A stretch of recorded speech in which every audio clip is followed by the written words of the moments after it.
Watch this video and then we'll talk about it. When you come over, Okay. usually you ask me. Well, actually, before you come over, when you ask me if I'm hungry or anything, I'll be saying yes. But I actually be don't because actually I already had ate before you come, so it's just extra food for me. So you had me buy you food and waste my money even though you already ate. Wait, we're not done listening. Watch this last clip, there's more. When you ask me for money and tell you I don't have, I actually do.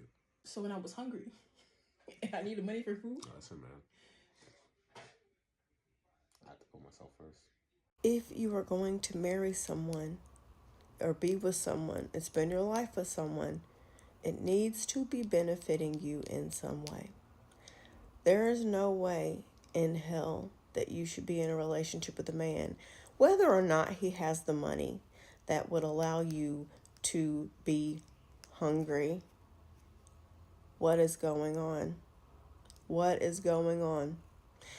If they really do want to be leaders, and if they really do want to be providers, they would be selling plasma, their clothes, they would go walk somebody's dog, they would Uber for an hour, they would do something to make sure that you didn't starve. But to sit up there and to lie to you, a lot of y'all don't understand. Your boyfriends, your husbands, they fucking hate you. They fucking hate you. Okay? You're gonna sit up there and lie to her and she ain't got no food. These men, they see you bettering yourself, whether that be losing weight, getting into shape, getting more opportunities, finally getting the social life you've been wanting and getting out of the house, and then they want to knock you up. They ignore you when they walk in the house and they're in this grumpy ass mood and they go hide in their man cave. And then you gotta decipher like some secret code and you're a spy and you gotta try to figure out, did you do something wrong or something? No, they fucking hate their lives. They hate their lives and they don't like you. They don't like you. Men only want to be seen as providers and leaders in name, not in actual action. I know I'm missing a thumb. I was doing some cooking earlier, just whatever. We could have a whole discussion, and I've actually done videos about the fact that we don't need to be led as women.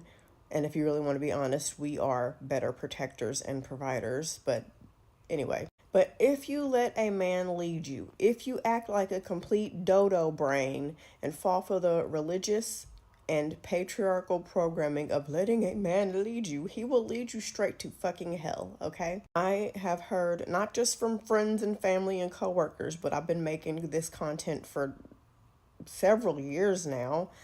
I've heard thousands of stories of women who were in these relationships where they were submissive and they let the man lead because that's what God would want.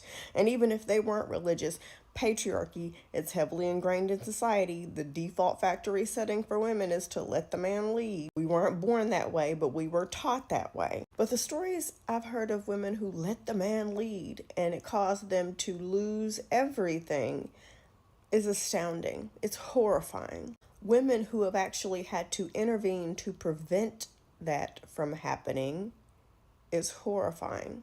Investments that they thought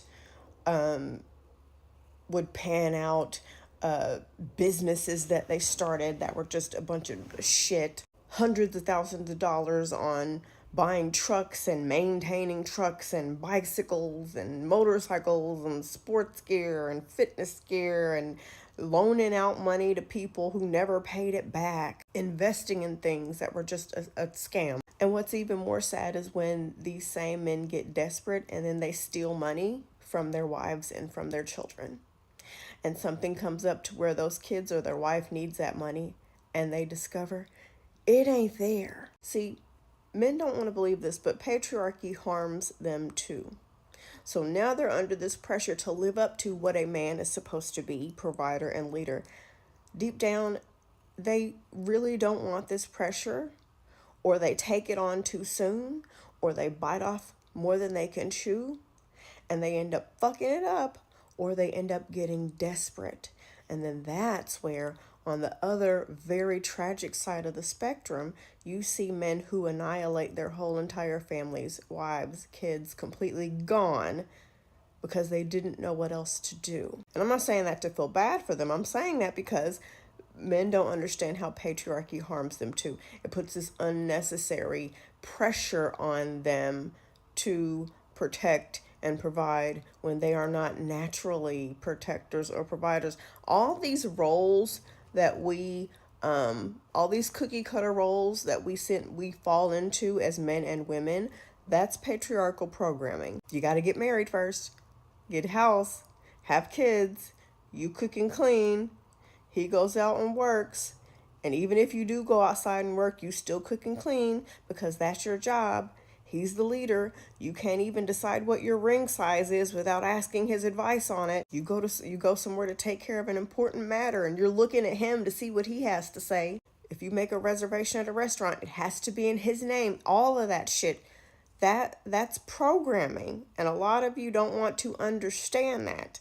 But it is. The very order that we do things is programming. That's why when a woman goes against that programming, people malfunction and freak out. What do you mean you don't want to get married?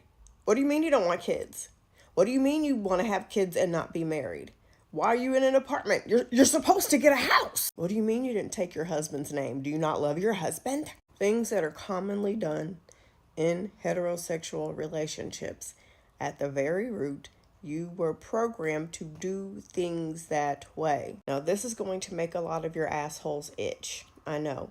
This is why you have women who will die on the hill of, you have to get married if you're going to have kids. I don't care if I could still be left and be broke and be single. You have to be married. When I left my abusive ex-husband in 2008 and went to a women's shelter,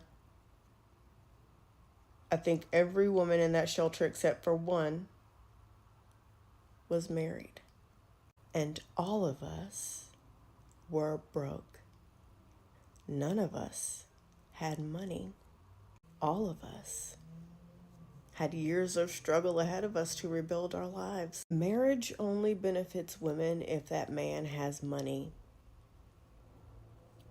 That's it. And this is going to be a hard pill for a lot of you to swallow, I know. But it's the fucking truth. If that man doesn't have money and that marriage ends, you're either going to leave with nothing, or you're going to leave in complete debt that you're going to have to spend years to pay off. Well, I don't agree. Well, I don't give a shit. Most of the women who are screaming that they don't agree don't have any money. At all. And if their husbands were to walk out on them right now, they would be fucked. But I'm going to let them live in their land of delusion. Let's continue. Most of the women screaming about getting a prenup, they don't even have one. And if they were to get into a relationship next month and get married next year, they would not get one. Everybody is just talking a bunch of shit, okay?